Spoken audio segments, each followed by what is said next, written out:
So introduction, I'm Kwesi Asante, this is William Robinson. What we wanted to do today was to just give you an idea of how do you get into competition shooting, a brief summary of William and his track to be the shooter that he is today. And I'm just going to ask him a couple questions and maybe you can kind of elaborate on them, right? So, how long have you been shooting? I've been shooting since '99. Initially in '99 I owned a gun, but didn't have any training, didn't know what I was doing. So shooting seriously, I would say maybe for about 5 years. About 5 years. What made you start shooting? Like, how did you get into it?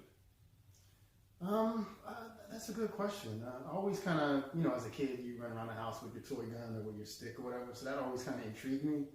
As I got older, what really made me push to actually buy one was the Y2K thing. I wasn't sure what was going to happen, so I was like, look, I'd rather be safe than sorry. Right? Gotcha. When you're talking about competition shooting, who are the type of people that you would recommend get into? Like, what level of competency would you recommend for competition shooting? That's a good question. So I would say the main things would be safety, not even from an accuracy standpoint. Do you understand muzzle awareness? Meaning, do you have a good grasp of where your muzzle is at all times? Because when you're in competition, you're going to have to move forward, backwards, sideways, bend under things, look over things. So do you have a control over the muzzle of your weapon so you know where it's pointed? Because that's a huge safety issue. The second thing, which is another safety issue, is do you have good trigger finger discipline? Meaning, do you know when to have your finger on the trigger, which is only when you're shooting, and then when not to have it, and make sure that that finger is outside of the trigger guard. If you have a mastery of both of those, then you're ready to start with either Steel Challenge or IDPA. Got it. So, segue into the Steel Challenge and IDPA. What are the different types of competitions that are out there? What is your recommendation that someone gets into? Like, what do you think the track should be for someone that's maybe just shoots, monthly, or what do you think that they should get into first? Okay. That depends on the shooter and what they're comfortable with. Again, trigger finger discipline and muzzle awareness. I'm assuming if you have both of those. Steel Challenge would be kind of like level 1 because 99% of it is done standing still. There's really no movement for the most part. In Steel Challenge, you're just shooting individual plates of steel, and you get several opportunities to shoot each stage. So that one is the most simple. If you want something a little more challenging, you can go to IDPA. IDPA will involve some movement, but there's courses of fire are laid out for you, so there's a direct path. You shoot this one, you shoot that one, you shoot that one. But that one has some movement, and then you'll also have a cover garment. So it's a step up a little bit for that one, but not as complicated as USPSA, which is my favorite, which is like when you're ready to go Ricky Bobby. What does Ricky Bobby mean? You're trying to go really fast. Really fast? Yeah. All right, so you have some targets, USPSA and IDPA targets. Can you explain a little bit of how the scoring works? So, people, when they see you shooting or they see us shooting, they probably just think that we're hitting the huge target. So, can you, do you mind explaining what the targets are and the scoring? Sure, absolutely. All right, so there are steel targets and some other things that you would shoot, but primarily you'll shoot paper, what they call paper, which are these cardboard targets. The size of the target for USPSA and IDPA are identical. The difference is going to be the scoring zones. So this is an IDPA target. So you have what they call down 0. In IDPA, low score is better, lower score is better. So you're aiming for what they call the down 0. Now, the standard round count for both USPSA and IDPA for a cardboard target is 2 rounds. If they want you to put less or more, the stage briefing will let you know, put 3 rounds on each or 1 round on each or however they want you to do it. Some might stipulate that you hit the head box. But basic target, 2 rounds when you see cardboard. And in IDPA, you're aiming for this 8-inch circle here, which is the down 0. So again, this would add nothing to your score if you hit this twice, which is what you want.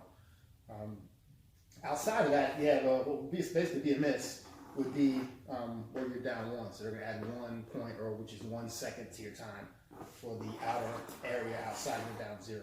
If you're outside of that, again, now it's 3 points they're adding, or 3 seconds in IDPA. If you were to miss the target completely, then that would be plus 5 points, or 5 seconds. And then there's a down 0 area up here as well. So just as an example, so if I finish the stage in 15 seconds and I shot 2 shots at this target, one hit a down 0 and one hit this my down 1. What does that do to my 15 seconds? Okay, so you have a 15-second, which is called your raw time. So it'll take your raw time. It took you 15 seconds to complete the course of fire. He had 1 round in the down 0, so that adds nothing. So he's still at 15. He had 1 round outside of that in the down 1 area. So that down 1 area is going to add 1 point or 1 second. So we take his 15-second run, add 1 to it, and his score for that stage will be 16. 16. Got it. Yep. Makes sense. All right, so here's a USPSA target. This is a half scale that I use for dry fire, so it just simulates a target that's twice the distance, but the actual target is the same size as this. I'm just using it for demonstration purposes so we can show the scoring zones. So in IDPA, the lower the score, the better. USPSA, the higher the score, the better. So you have scoring zones, and they're different depending on what you're shooting. So if you're shooting minor caliber, which is typically 9mm, then the scoring would be 5 for what they call an alpha, which is your centermost. It's a rectangle as opposed to your circle. It's 3 for a Charlie, which is right outside the alpha zone. And then it's 1 for a delta, which is outside of the Charlie zone. And then you have what's called the credit card, which is your alpha zone in the head box as well. Now, if you're shooting major caliber, which is typically 40, there are some people that shoot 45, the scoring is different. So instead of it being 5-3-1, it will be 5-4 for a Charlie. You get 4 points and 2 points for a delta. So people that shoot major caliber have an advantage over people that shoot minor, but typically there's a division that will separate those two. That way you don't have to worry about competing against someone that has a scoring advantage. But those are your basic scores for USPSA. Now, the way they score your actual stage is a lot different. So again, they'll take your time, but what they use is called hit factor. So your hit factor is an equation. So typically you need a calculator at the match to figure out what it was, unless you just have a feel for it. Because what they'll do is they'll take the number of points that you scored. So in that same scenario, Kwesi had 1 dead center and then 1 outside the next scoring zone. So in USPSA, that'll be 5 points for an alpha, 3 points because he shoots minor, 5 points for an alpha, 3 points for the Charlie, and then for a total of 8 points. And then I think you said 14 seconds? Mm-hmm. 15 seconds. 15 seconds, so I'm not going to do the math, but it would be 15 seconds, or excuse me, his 14, or his 8 points rather, divided by his stage time. All right, so points divided by time equals hit factor, because what they're doing is they're trying to give you a ratio of points per second. So it'll be however many points you accumulate for a stage, obviously there'll be more of these, and you'll take those points, total them up, subtract any penalties that you have, if you have any, and then they'll divide that by time and you'll get your hit factor.